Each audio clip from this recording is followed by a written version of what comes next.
Because I was miserable when I lived for myself. I did what I wanted. That was I thought, a fun way to live for a while. But there's one day where I was laying in my dorm room, evaluating my situation.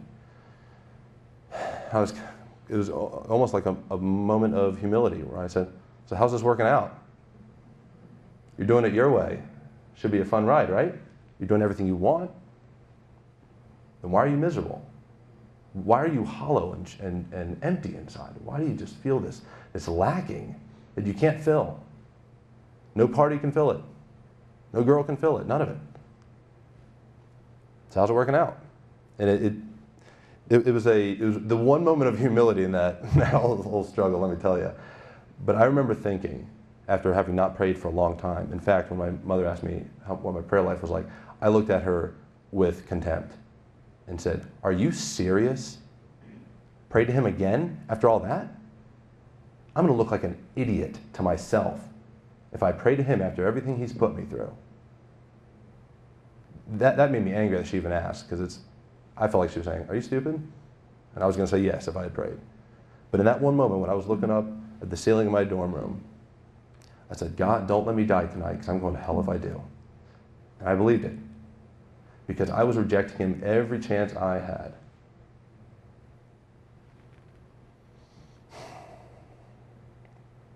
Because self-centered people aren't happy. You never see someone that's selfish that's really happy in the end. And I was laying there in the despair that I had built for myself, saying, well, what do I have to do now?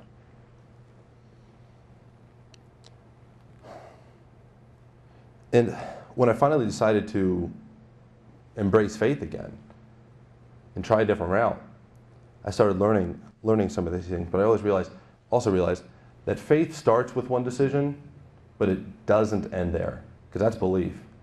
You say, yeah, I believe in God, it makes sense. And you can get down to all the apologetics and how the world was created and the complexity of the world. It's statistically impossible for it to have just happened out of accident and all these kinds of things. That's belief. That's okay, there's something bigger than that. But what makes you understand with the heart? What makes you see and hear God?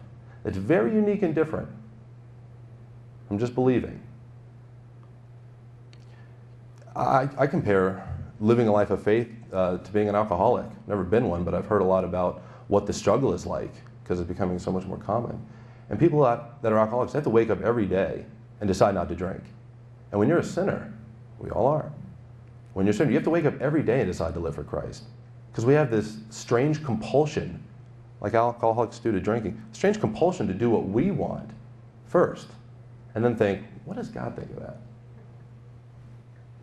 That's what I had done. And I actually decided I just wasn't going to put God in the picture even in all my decisions. That didn't work out so well. Alcoholics find themselves an alcoholic because of those kinds of decisions. So we have to wake up every day and decide, this one's going to be for God. And then you wake up the next day and you do it again. Because that compulsion, for some reason, it stays. As holy as you get, there's still this strange pull to sin.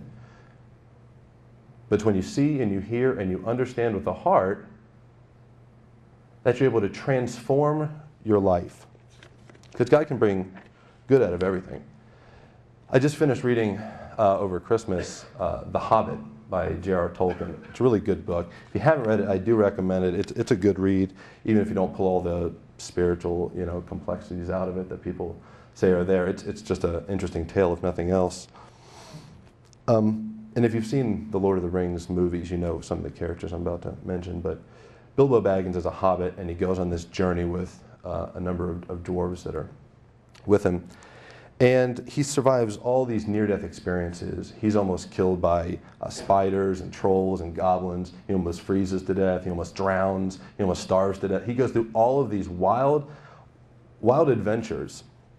But in the end of the book, when he finally does go home, I'm not revealing anything there. It's foreshadowed. His character and his person, he's so transformed by the experience that his family actually doesn't believe it's him yet. It takes a while for them to really warm up and catch on that it's actually Bilbo Baggins.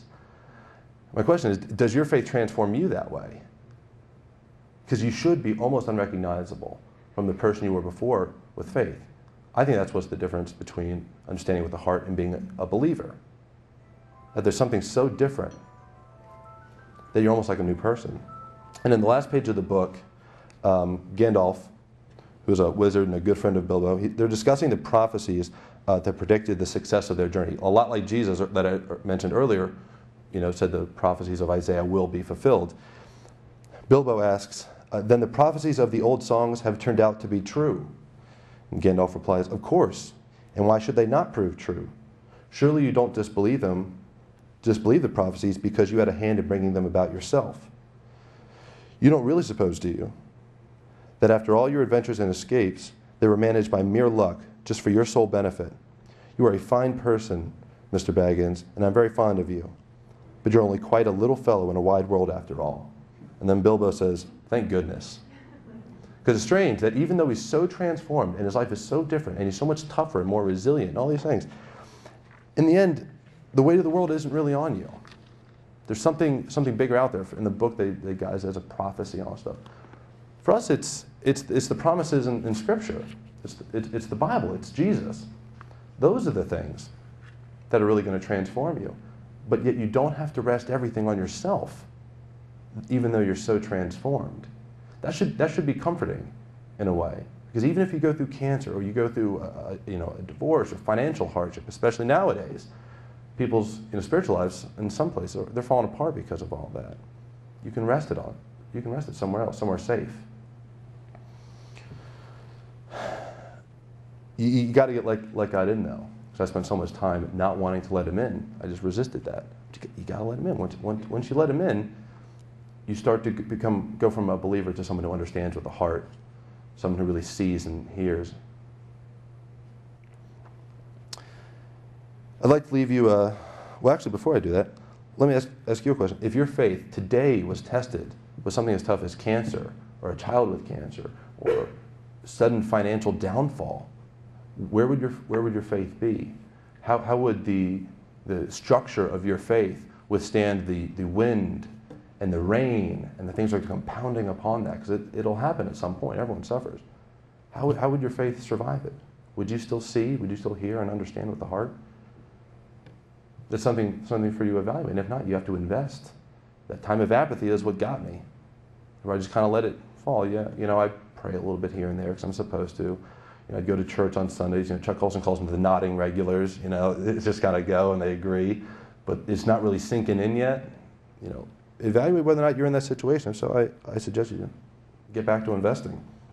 So the final thought I want to leave you with, it's a quote from Saint Escriva, who reacted to suffering by calling it the Christian Revolution.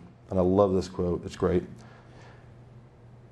He said, "The great Christian revolution has been to convert pain into fruitful suffering and to turn a bad thing into something good. We have deprived the devil of this weapon, and with it we conquer eternity." Isn't that beautiful? We conquer eternity by converting bad into good. We take the sword out of the devil's hands. That's beautiful. That is the power of God working through people. So just evaluate whether or not you're in that place where you can truly do that. Let's close with prayer.